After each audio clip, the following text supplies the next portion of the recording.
Welcome back. For the past 3 years, our investigative team has shared stories of pandemic unemployment benefits gone wrong. People waiting months for their money, then people who made small mistakes on the hook to repay thousands of dollars. And now, long after the special pandemic assistance programs have closed, some are battling accusations of fraud.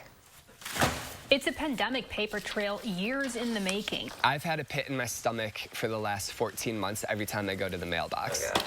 For Madison wedding photographers Jonny and Michelle Hoffner, the trail starts in 2020 when the world shut down. All steps are being taken. And a year's worth of weddings were canceled or postponed. 2020 was just kind of a wipeout. 6 figures in income cut by nearly 70%. So there were weddings where instead of it being a 12-hour package with the two of us, it's a 2-hour package with just me. It came back in crumbs, but as far as our income or our livelihood, it was completely knocked out. Like so many, they got help, federal loans and pandemic unemployment assistance.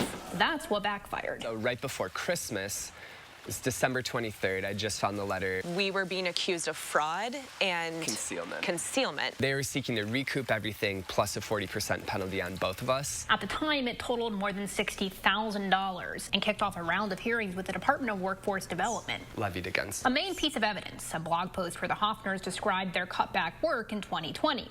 The state said it's proof they were working.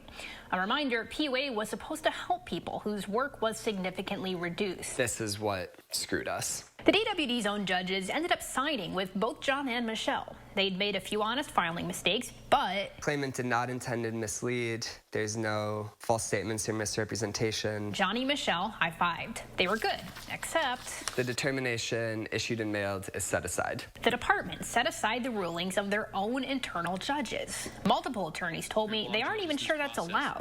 They're not, very independent, and they're supposed to be. Attorney Victor Forberger is swamped with cases where clients are not just facing overpayment debt for filing errors, but accused of fraud along with it.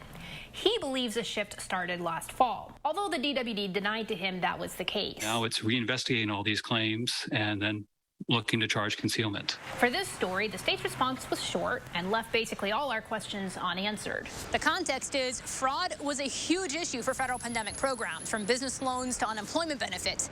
It's estimated that billions were stolen nationwide in cases that will take federal investigators years to track. We're going to find you. There were instructional YouTube videos, or people would explain right here. The problem is that there are so many of these cases. An alleged $250 million scheme involving your tax money for themselves. But in most of these cases, the people responsible are often part of massive crime rings or easy-to-spot individuals. That kind of identity theft, yeah, that's fraudulent. No one disputes that. But Forberger says what's now happening in Wisconsin's overpayment cases, it's different. The claim filing problems were so difficult, people are making mistakes because they don't understand what to do and how to fill out the information. Which leaves people like the Hoffners, who made honest mistakes, battling accusations of fraud and with it huge financial penalties. It seems like the state would much rather have had us go out of business.